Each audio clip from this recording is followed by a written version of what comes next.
Hi guys, I'm DK Jha. Welcome to my YouTube channel DK Jha English.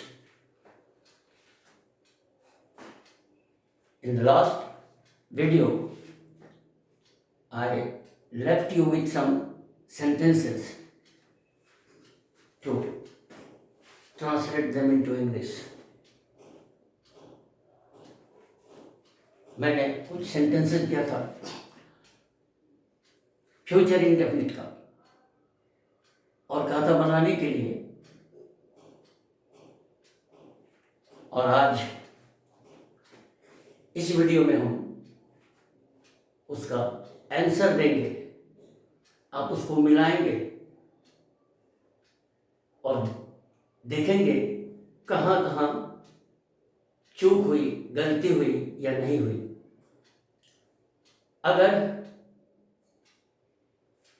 शैल और will के प्रयोग में मेरे बताने के बाद आपके सब सही हों तो फिर पढ़ाने की जरूरत नहीं है।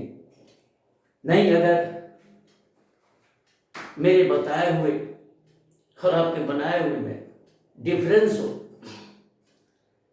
तो इसका मतलब शैल विल को पढ़ने की जरूरत हो पड़ेगी।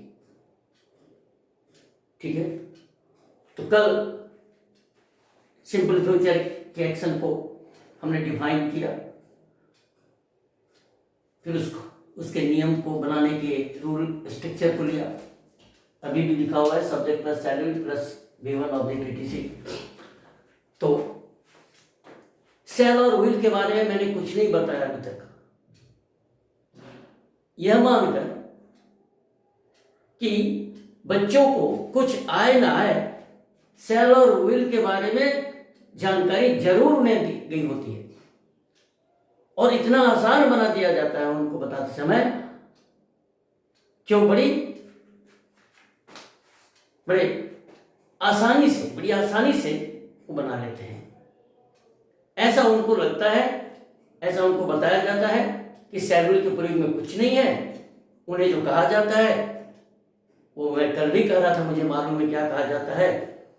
मैं आपको सुना देता हूं कि इसको इतना सरल करके बता दिया जाता है कि बच्चे को कोई परेशानी नहीं होती है।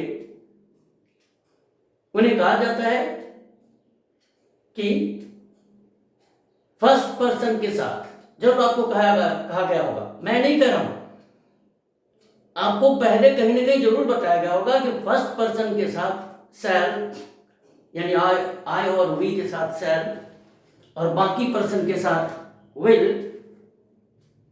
और उसके बाद एक बात कही गई होगी कि जरूर रहने पर, अवश्य रहने पर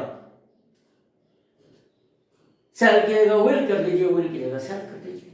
ये जानकारी हर व्यक्ति तक पहुंचा दिया गया है और बच्चे बड़ी चाव से इसको ध्यान में रखते हैं और इस ज्ञान के आधार पर बना बैठते हैं। राइट? बच्चों को जो बताया जाता है वो बखूबी याद रखते हैं। चलिए देखते हैं, तो उस पर थोड़ी चर्चा करेंगे, अभी नहीं। इस वीडियो में हम आपको पहले सेंटेंसेस को बनाते हैं और आप अपना चेक कर लीजिए, खुद से मिला लीजिए कितने सही कितने गलत। अगर अंतर होगा तो इसका मतलब है शैल विल की पढ़ने की जरूरत है, शैल विल को आपको पढ़ना पड़ेगा। तो सबसे पहले मिलाना शुरू करने से पहले शैल और विल के बारे में जानिए कि ये मॉडल्स हैं, ये मॉडल हैं, मॉडल ऑक्सिलरीज, इनको मॉडल्स बोलते हैं। मॉडल ऑक्सिलरीज बोलिए या मॉडल्स बोलिए। कुल 13 हैं, मार्जिनल्स हैं। तो मॉडल ऑक्सिलरी का मतलब ही है कि उनका नंबर नहीं होता है। The first thing to remember, model auxiliaries don't have their number, they are number free. It means जब आप उसका प्रयोग करते हो तो उसके नंबर को ध्यान में नहीं रखना है सब्जेक्ट के नंबर के अनुसार, क्योंकि नंबर इनको होती नहीं है। सब्जेक्ट सिंगुलर हो कि प्लूरल, सबके साथ सबके साथ वही विल, सबके साथ वही कैन, सबके साथ वही मैं। तो ये किसको फॉलो करता है? कुछ वर्ब्स को हमने देखा पहले, वर्ब्स उन नंबर पर्सन, सब्जेक्ट के नंबर पर्सन दोनों को फॉलो कर रहे थे। ये सिर्फ सब्जेक्ट के पर्सन को फॉलो करता है, उसी से रेगुलेट होता है, उसी से गवर्न होता है। चलिए, तो नंबर की कोई चर्चा ही नहीं है, सिर्फ पर्सन देखना है। तो पर्सन के बारे में आपको जो जानकारी है मुझको मालूम, मैंने कह दिया। जो फर्स्ट पर्सन में सर बाकी में हुई, आप जरूर आवाज रहे तो हम थोड़ा हंसी मजाक में उसको कहते हैं नेगड़ा भिन्न। नेगड़ा भिन्न मीन्स अंश को हर कर देना, हर को अंश कर देना, उल्टा कर देना। चलिए आएंगे उस पर, पहले देखते हैं पहला सेंटेंस। मैं कल दिल्ली जाऊंगा, इसका होगा I will go to Delhi. अब अगर आप शैल लगाए हो फर्स्ट पर्सन देखकर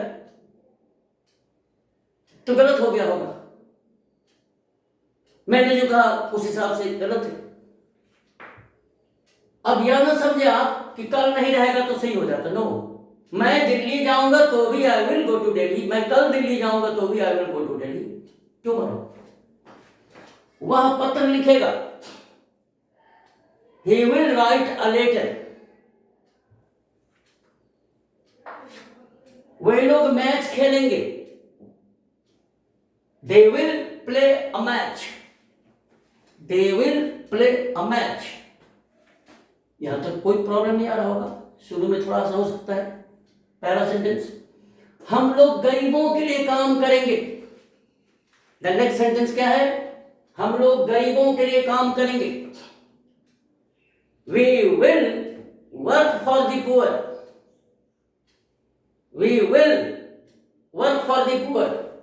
यहां भी अगर आप सेल दिए हो तो ठीक नहीं है, सही नहीं है। इसको देखिए ठीक से, हम लोग एक दिन मर जाएंगे।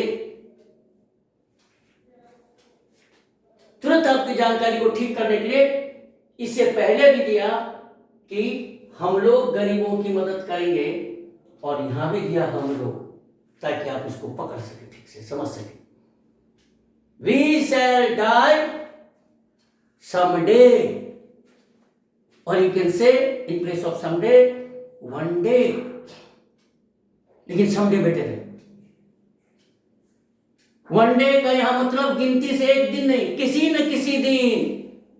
समडे एक दिन, एक दिन माने कोई ना कोई दिन, किसी न किसी दिन। जब बोलते समडे और अदर, इसलिए समडे, सम मान यहां कुछ नहीं, ध्यान रखिए। सम के साथ अगर हम प्लूरल नाउन देते हैं तो कुछ का अर्थ आता है, some book, some boys, some students. लेकिन सम के साथ अगर सिंगुलर है तो अननोन का, अज्ञात कर सकता है। Some boy has stolen my book, किसी लड़के ने मेरी कलम चुरा ली है, I don't know that boy. तो एक दिन हम लोग मर जाएंगे, यानी हमको दिन मालूम नहीं लेकिन मरना है। चलिए छोड़िए, यहां शैल का देखिए प्रयोग, यहां we shall die someday. Someday not date, someday माने किसी न किसी दिन, वन डे। नेक्स्ट, तुम झूठ नहीं बोलोगे, तुम झूठ नहीं बोलोगे। You shall not tell a lie. अब इसको you shall tell a lie, you shall not tell a lie पूरा लिखिए, यही तो गड़बड़ी है। शैल और विल में अभी थोड़ी चर्चा करेंगे, बस थोड़ा सा छोड़ देंगे क्या क्या कैसे कैसे लोगों को भ्रमित किया जाता है। नेक्स्ट, क्या तुम मेरे साथ खेलोगे? ये प्रश्नवाचक है, प्रश्न है, साइन ऑफ इंटरोगेशन है। अब इसके दो दो जवाब हो सकते हैं। इसे हम शैल से भी बना सकते हैं, इसे हम विल से भी बना सकते हैं, लेकिन दोनों के अर्थ में फर्क आ जाएगा। तो जरा मैं आपसे पूछता हूं, क्या तुम मेरे साथ खेलोगे जो कह रहा है वो क्या जानना चाहता है भाई?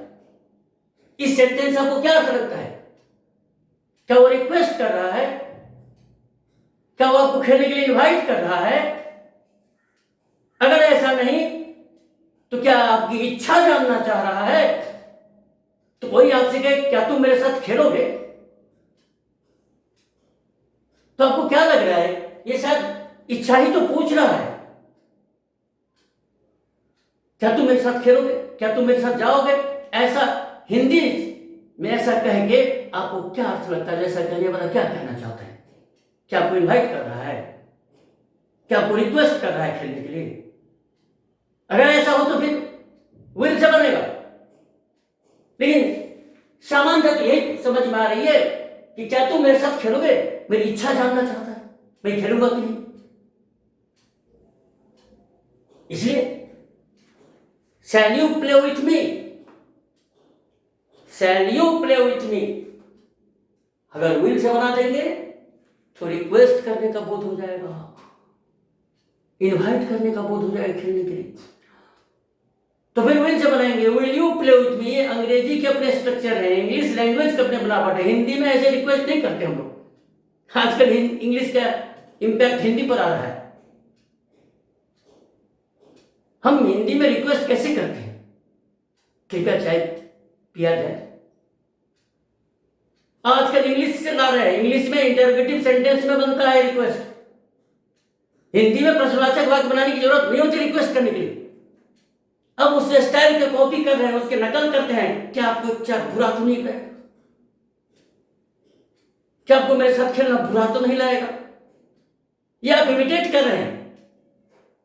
हिंदी में हम दूसरे ढंग से रिक्वेस्ट करते हैं, नहीं बड़ी मेहरबानी होगी अगर आप मेरे साथ खेलें, कृपया खेलिए ना, प्लीज खेलिए ना, कृपया खेलिए। तो ऐसी स्थिति में क्या तुम मेरे साथ खेलोगे, तो हम समझेंगे अर्थ उसकी इच्छा जानना चाहता था, shall you play with me. इसी को विल से बना देंगे तो रिक्वेस्ट हो जाएगा। इसीलिए आप सुने होंगे, गीत भी सुने होंगे, जरूर हिंदी में सुने होंगे, नहीं विल यू मैरी मी कहां बोलते हैं? शैल यू मैरी मी क्यों नहीं कहा? इसका मतलब रिक्वेस्ट कर रही है। इच्छा पूछना होता तो बोलती शैल यू मैरी मी। चलिए इस पर चर्चा करेंगे बाद में। तो तुम कब यहां आओगे? अब यहां भी देखिए सब्जेक्ट वही, यहां भी तुम है, ये भी प्रश्न है, लेकिन ये टाइप बी प्रश्न होने की वजह से तुम कब यहां आओगे तो समय जानना चाहता है, प्रश्न है। When will you come here? Confuse मत होइएगा, यहां समय जानने के लिए प्रश्न, उसके आने का समय जानने के लिए प्रश्न क्या है? When will you come here? आज वर्षा होगी, प्राकृतिक घटना है, इट को हम लोग बनाते हैं। इट विल रेन टुडे, कल होता तो टुमारो करते थे। कौन इस कार्य को करेगा? Who will do this work? Who will do this work? ये था। अब आप इसको मिला लीजिए, देख लीजिए क्या हमने जो कहा, जो उत्तर दिया और आपने जो बनाया उसमें अंतर है। कहीं कहीं हो सकता है आया हो, नहीं आया तो आपको शैल विल की जानकारी ठीक ठाक है। नहीं अगर कहीं मेरे जवाब और आपके बनाए हुए में अंतर दिखता हो, जहां शैल मैंने कहा वहां विल आप लगाए हो, जहां मैंने विल कहा वहां शैल लगा दी हो, तो जानकारी की आवश्यकता है। चलिए अब थोड़ा कैसे शैल विल की पढ़ाई को कितना आसान बना दिया जाता है। मैंने कहा क्या सिखा दिया? फर्स्ट पर्सन के साथ शैल और बाकी पर्सन के रहने पर विल, और एक बात उसी में जोड़ दी, जरूर और अवश्य रहने पर शैल की जगह विल, विल की जगह पर शैल। ऐसा करके भले ही ऊपर से आसान कर दिए हो, लेकिन बहुत बड़ी क्षति है इसमें, छात्रों के हित में नहीं। और ऊपर से और क्या, अगर बच्चे ये इसके आधार पर बना करके अगर अपने को भी आजमा सकते थे, अपने को भी करेक्ट कर सकते थे, यदि वो बुक्स में और किताबों में, टेक्स्ट बुक्स में, मैगजीन्स में, न्यूज़पेपर में अगर पूरा शैल और विल लिखा देखते तो हो सकता था वो अपने को करेक्ट कर लेते बार बार देख करके। लेकिन उनके साथ वहां भी छलावा होता है कि ऐसे लिख देता है, शैल पूरा ना लिख करके ऐसे, ये विल ना लिखे। अब बच्चा क्या करे? इसको हम लोग कहते हैं, एक तो बंगला बोलता है, हाँ ऊपर से तोतलाता भी है, यानी हमें बंगला नहीं आता, वही कठिन है हमारे लिए, ऊपर से तोतला भी रहा है। एक तो शेड्यूल के बारे में सही जानकारी नहीं है, और अगर हम बुक में भी अगर पूरा लिखा देखते हैं सेल और विल, तो टेक्स्ट बुक्स पढ़ के, स्टोरीज पढ़ के, नॉवेल पढ़ के हम पता कर लेते कि किस हालत में सेल आ रहा है, किस स्थिति में विल आ रहा है। तो वहां भी आपको ये ना लिख करके ऐसे लिख करके निकल जाते हैं, बच्चा आप लेते रहे। अब वो जो समझे उसको सेल पढ़े, विल पढ़े, जो पढ़ना पढ़िए। और क्या कहा, अच्छा आपको होता है अगर ऐसी बात कह दिया, अगर आप देखते हैं आई शैल गो, तो बोला तो सही है, फर्स्ट पर्सन में शैल। अगर आप देखते हैं आई विल गो, तो लगता है ये भी सही है, जरूर वाला होगा, अवश्य वाला होगा, यानी चित भी मेरा, पट भी मेरा। ये तो मुश्किल नहीं, ये कौन सी पढ़ाई है? जो देखे वही सही, जो देखे वही सही। तब ने कहा कि ऐसी बात कह दिया आपके कान में कि बस हाँ आपको निश्चिंत कर दिया, गुरु मंत्र दे दिया। और लिखने वाले भी ऐसे लिखते हैं, ऐसे ऊपर से। अब आप कभी इसको शैल पढ़ते हैं, कभी इसको विल पढ़ते हैं, आपकी मर्जी, आप जो पढ़ लें। इससे भी जब उनका मन नहीं भरा, अगर बच्चा पूछ दिया तो कह दिया आजकल विल का प्रयोग अधिक होता है, मॉडर्न इंग्लिश में विल का होता है। और कुछ लोग तो पता नहीं अमेरिका की इतनी दुहाई देते हैं, पूरे दुनिया में जो स्टैंडर्ड इंग्लिश है वो ब्रिटिश इंग्लिश है, अमेरिकन इंग्लिश है, American English. America super power हो सकता है, लेकिन भाषा के मामले में ब्रिटिश इंग्लिश स्टैंडर्ड है, अमेरिकन इंग्लिश। और भारत में तो खास करके हम लोग ब्रिटिश इंग्लिश को ही मानते हैं, हम पूरे दुनिया में उसी के दिया हुआ इंग्लिश है। चल वो सब बातें नहीं करनी है, इतिहास में जाना पड़ेगा, सभ्यता के विकास में जाना पड़ेगा, अमेरिका की हिस्ट्री देखना पड़ेगा।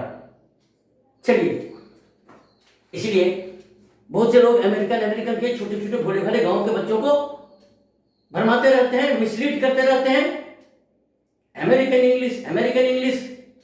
खैर तो और गजब, नहीं कुछ समझ में आए तो नहीं, माथे पर नारियल फोड़ दीजिए, अमेरिकन इंग्लिश कर दीजिए, मॉडर्न कर दीजिए, सब समाप्त, बस कुछ नहीं, मॉडर्न इंग्लिश कर दीजिए, हो गया सारा दोष।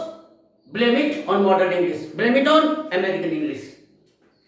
एनीवे, खैर तो अब मैं आपसे पूछता हूं, इसके आधार पर खाली एक हम चोर पकड़ा देते हैं आपको, बस इस वीडियो में इतना करके छोड़ देंगे आज। चोर क्या है आपको तो बताया गया, मैं जाऊंगा, तो आप क्या कहते हो? ये तो छोटा सा मिल जाए, आई शैल गो आपको कहा गया, तो फर्स्ट पर्सन में क्या लगाओ? शैल लगा दो, क्या बोलेगा? आई शैल गो। ठीक, इसी में कहेगा मैं अवश्य जाऊंगा। अब मैं अवश्य जाऊंगा तो आप क्या कहते हैं, आपको क्या बताया गया, आई विल गो, पता है ना। ये नहीं कहा आपको फर्स्ट पर्सन में शैल, और अगर अवश्य लगा दे तो विल। तो मैं जाऊंगा, बड़े आराम से बना दिया ऐसे को। अवश्य जाऊंगा का आई विल गो कह दिया। अब देखिए, अगर आपसे कोई कहे आई डैश गो, फिर बोले आई डैश गो, एक ही रहते ठीक है, और ब्रैकेट में दे दे शैल और विल, और कहे fill in the blank using shall और विल, व्हिच इज करेक्ट। कहता है खाली स्थान को शैल और विल से भरिए जो सही हो। अब जरा बताइए आप क्या भरिएगा। इंग्लिश में दिया है डैश को, तो कहते हैं खाली स्थान को शैल और विल से भरिए जो सही हो। तो आप क्या भरेंगे यहां, जरा हमको बताइए आप क्या भरेंगे, बोलिए। तो अब तो सुनाई नहीं दे, तो वन वे है यही, अगर रहते ऑफलाइन में तो आपको सुनने को मुझे मौका मिलता। आप क्या कीजिएगा, यहां देखिए, मैं जाऊंगा आई शैल गो कहा, मैं अवश्य जाऊंगा आई विल गो, मैंने यहां विल मिटा दिया, मैंने यहां शैल हटा दिया और दे दिया यहां आई गो, आई डैश गो। अब आप कैसे तय कर सकते हैं शैल और विल, बोलिए। तो बोलेंगे शैल लगाएंगे, तो मैं पूछूंगा विल क्यों नहीं दिया, तब आप बोलेगा विल तब देंगे जब अवश्य रहेगा। तो भैया हिंदी में ना वैसे, आपने अंग्रेजी में तो विल से ही बनाया था, तो फिर इंग्लिश सेंटेंस में हम कैसे तय करेंगे, क्योंकि आपने यहां अवश्य के लिए कोई दिया तो नहीं था। तो अगर आप बोलते हैं आई शैल गो, विल नहीं देंगे, अवश्य नहीं है, और फिर मैं दो I dash go, definitely, certainly, I dash go certainly, मैं निश्चित जाऊंगा, तो सर्टेनली देखकर क्या बोलेगा, ओ सर विल दीजिएगा, विल। तो फिर आप यहां क्यों नहीं विल लिखा था, मैं अवश्य जाऊंगा। तो जब आप मैं अवश्य जाऊंगा तो आप क्यों आई विल गो करके छोटी क्यों नहीं है, बोला आई विल गो सर्टेनली। तो यहां आप विल से समझ गए, जो अवश्य को व्यक्त कर दिया विल, तो फिर इंग्लिश में क्यों नहीं आप सोच पाए, इंग्लिश में क्यों नहीं आप विल का उपयोग कर पाए, इसलिए चोर पकड़ा गया होगा। अगर ये सही है आई विल गो अवश्य, तो फिर आप यहां कैसे भरेंगे, कैसे आप विल तय कीजिएगा, बता दीजिए। तो इंग्लिश वाक्यों में विल तय करने के लिए आपको निश्चित के लिए सर्टेनली, पॉजिटिवली, डेफिनेटली कोई ना कोई चाहिए,